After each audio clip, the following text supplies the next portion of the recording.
Hello, children. Today we have to start our miscellaneous exercise of this chapter, that is linear programming. Okay. So in this exercise, bache, question number 2 and question number 3 is not in your syllabus. So you have to leave all these questions, question number 2 and question number 3. Uh, Here I'm solving question number 1 is very easy. Okay. So here I'm solving question number 4. So here is the solution. Okay.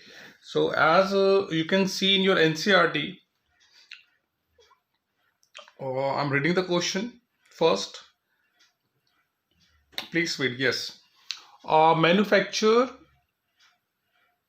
makes two types of toys, toys A and toys B. This table is given in your question. Okay.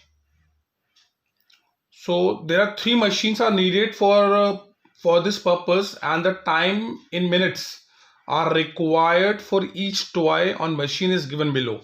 Suppose here we have two types of toys, toys A and toys B, and to make these toys we are using three machines.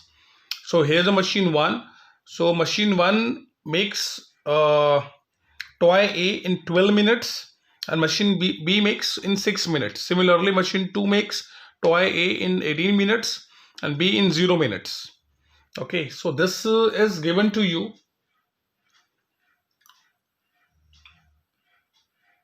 So this table is given to you, and each machine is available for a maximum of 6 hours.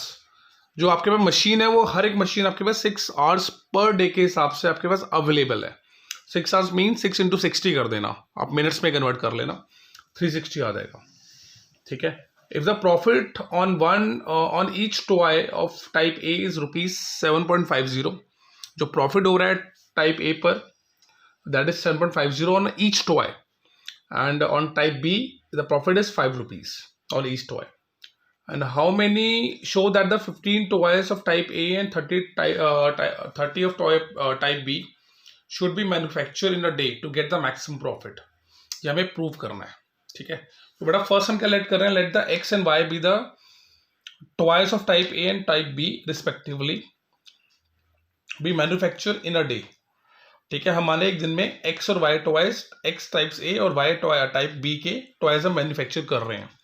बेटा maximum जो profit आपका जो show हो रहा है वो आपका आ रहा है 7.5 on x and 5 on Y.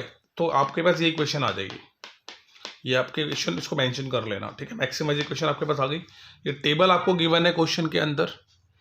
अब आपने क्या करना है बच्चे, इनकी इक्वेशन बनानी है. देखो फर्स्ट इक्वेशन क्या बनेगी आपकी, जो टाइप 1 जो है वो ए टाइप का 12 मिनट्स में करेगा, 12 इंटू एक्स. ठीक है. 12 मिनट के हिसाब से बनाएगा ना, तो 12 इंटू एक्स हो जाएगा, प्लस बी बना रहा है वो 6 मिनट्स के अंदर, तो 6 इंटू वाई हो जाएगा. टोटल जो टाइम लग रहा है इन दोनों के लिए, जो मशीन है आपके पास वो 6 आवर्स के लिए अवेलेबल है, इसलिए equals less than equals, it should be less than equals to 6 into 30. 6 से मैंने मल्टीप्लाई करा 60 को, क्योंकि 6 इंटू 60 आएगा, बिकॉज मैं इसको मल्टीप्लाई कर रहा हूँ because I am converting this into minutes also. ठीक है. 6 आवर्स गिवन थे, मैंने 60 से मल्टीप्लाई कर दिया सो that I can convert in minutes. तो मैंने 6 से बेटा इस पूरी टेबल को डिवाइड कर दिया, आपके पास ये इक्वेशन बन जाएगी. This is equation number 1.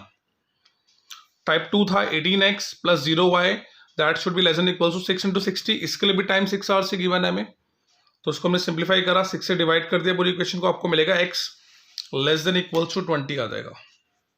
So this is equation number 2. Type 3 में आपको क्या गिवन है, 6x plus 9y that is equal to 6 into 60, वही 6 आवर्स से गिवन है, तो 3 से इस पूरे को डिवाइड कर दिया, आपका ये इक्वेशन नंबर 3 आ जाएगी. And this equation number 4, this equation number 5. तो ये इक्वेशन आपके पास आ गई. ग्राफ प्लॉट कर लेना. ठीक है. Graph I know you can easily find out. उसके बाद इसके कॉर्नर पॉइंट्स निकाल देना and you will get the final answer.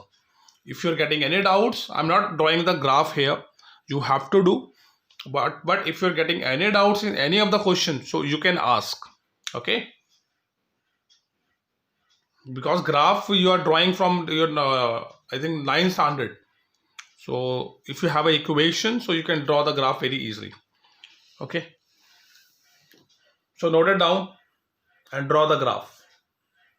और हाँ, ग्राफ ड्रॉ करने के बाद बेटा कॉर्नर टेबल भी ड्रॉ करनी है. ठीक है. कॉर्नर टेबल्स ड्रॉ कर देना, पॉइंट्स प्लॉट कर देना. तो और एक पॉइंट आप 15, 30 भी लेना जिसपे आपको वैल्यू निकालनी है। तो 15 और 30 इसमें पुट कर देना, जिसपे मैक्सिमम आएगा वो आपका आंसर होगा। ठीक है,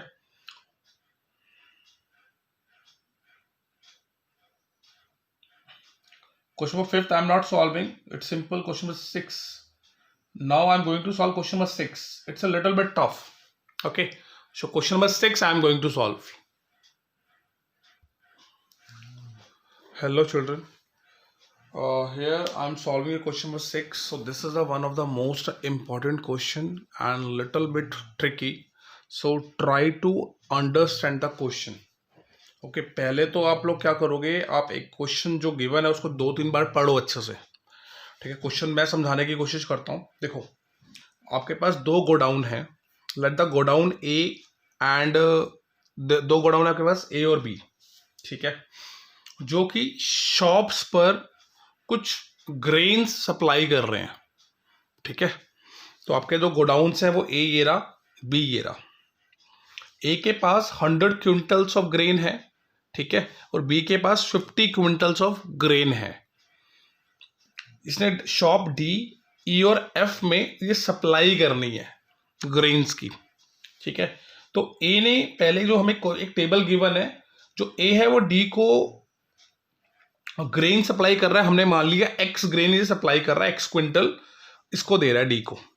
ठीक है, और ए जो है इसको ई को वाई क्विंटल ग्रेन दे रहा है। ठीक है, और जेड को एफ को कितना देगा वो, अब टोटल इसकी कैपेसिटी 100, तो ये करेगा 100 माइनस जो आपका ये एक्स आया है, वाई आया है, इनको ऐड कर देगा। ठीक है, और 100 से माइनस कर देगा, जैसे कि ये आएगा, ये हो जाएगा आपका। तो जब आप ब्रैकेट ओपन करोगे ना बेटा, तो आपको यही मिलेगा 100 माइनस एक्स माइनस वाई, इतना ग्रेन ये एफ को दे देगा। सिंपल सा है ना, अगर एक्स इसको दे रहा है, वाई इसको दे रहा है, तो रिमेनिंग कितना होगा 100 माइनस इन दोनों का सम, तो ये एफ वाली शॉप को सप्लाई करेगा। जो ये रुपीस लिखा हुआ है इनकी कॉस्ट क्वेश्चन एक्स को टेबल में गिवन है। जो ए अगर डी को सप्लाई कर रहा है ₹6 के हिसाब से सप्लाई कर रहा है। ठीक है, जो आपका ए है वो 50 को जो सप्लाई कर रहा है वो रुपीस पर क्विंटल के हिसाब से ₹6 पर क्विंटल डी को सप्लाई कर रहा है, ₹3 पर क्विंटल ई को सप्लाई कर रहा है। सप्लाई का कॉस्ट है। ऐसे ही जो ए है वो एफ को रुपीस गिवन है 2.5 ₹2.5 के हिसाब से, यानी ₹2.5 के हिसाब से वो एफ को सप्लाई कर रहा है। ठीक है, ये इनकी कॉस्ट भी लिख दी मैंने। अभी जो बी शॉप है वो कितना सप्लाई करेगा डी को, अब डी के पास कितना आ गया, एक्स आ गया।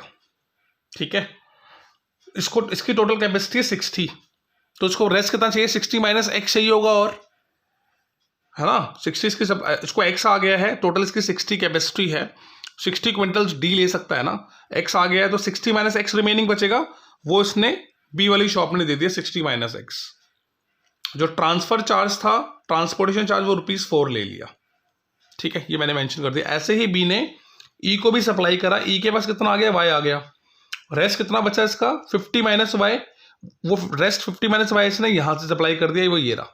रुपीस कितना लगा इसको, ₹2 के हिसाब से। ठीक है, ये रुपीस है। ठीक है, ऐसे ही बी ने एफ को सप्लाई करा, एफ के पास ऑलरेडी आ चुका है 100 माइनस एक्स, और उसको चाहिए 40, तो आप क्या करोगे 40 माइनस जो भी सप्लाई आ गई है ये लिख दी, यही चाहिए होगा ना इसको, तो दोनों को सॉल्व करा बच्चे, आपको ये इक्वेशन मिल जाएगी सॉल्व करने पर। ठीक है, तो ये पूरी टेबल थी, और ये कॉस्ट आपको ₹3 गिवन थी, तो कॉस्ट ऐसी आ गई। अब आपको इक्वेशन कैसे निकालनी है, आपने क्या करना है बेटा, आपका ये x is greater than equals to 0, y greater than equals to 0, ये तो आपको पता ही है बनाना होता है। तो 1 और 2 इक्वेशन आपके पास ये आ गई। थर्ड इक्वेशन कैसे आएगी, आपके पास जो ये इक्वेशन आई है 100 minus x minus y, that should be greater than equals to 0, put कर दिया, सॉल्व कर, आपके पास ये इक्वेशन आ गई, this is equation number 3। Fourth कैसे निकालोगे आप, यहाँ पर आपकी इक्वेशन आ रही थी x प्लस वाई माइनस 60 ना, इसको greater than equals to 0 put कर देना।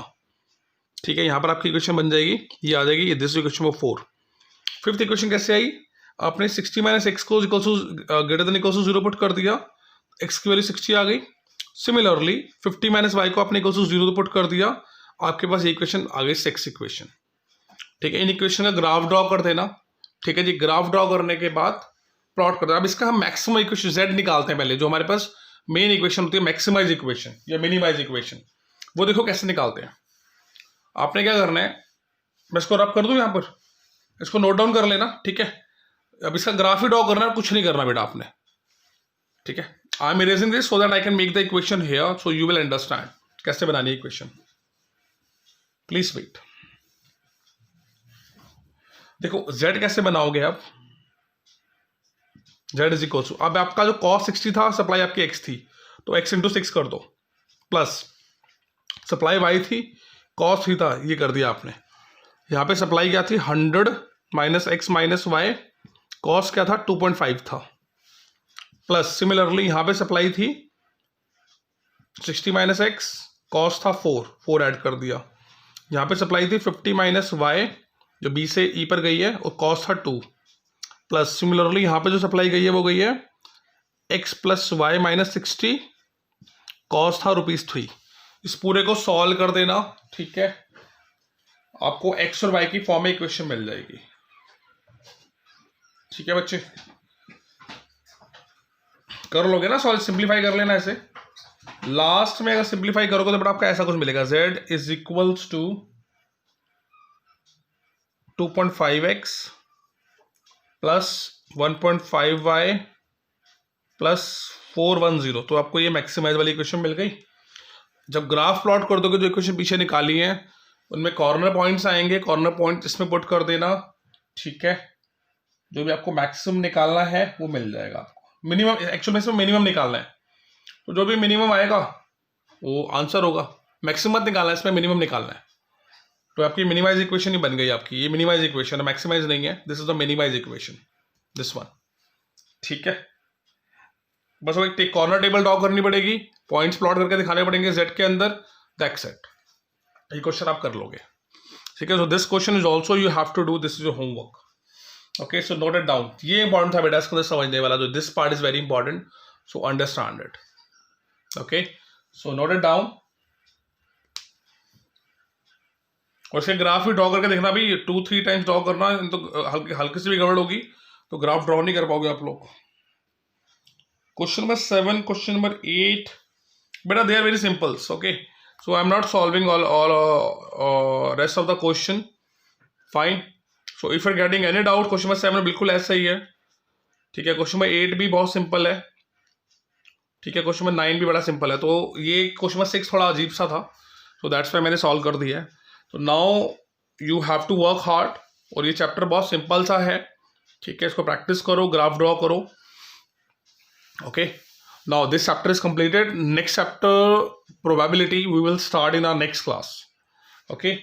तो मोस्ट प्रोबेबली 7-8 क्लासेस में ना आपका नवंबर के एंड तक ही सिलेबस खत्म हो जाएगा बेटा। नवंबर मंथ में आई थिंक सिलेबस खत्म करा दूंगा मैं, प्रॉप भी खत्म हो जाएगा, ठीक है। और आई थिंक 2 एक्सरसाइजेज ही आ रही हैं आपकी रिलेशन फंक्शन की, तो कोशिश करूंगा कि वो भी खत्म करा दूं, सो दैट कि दिसंबर में जो भी टाइम मिलेगा हम प्री बोर्ड की प्रिपरेशन कर लेंगे, okay. Bye bye, take care children.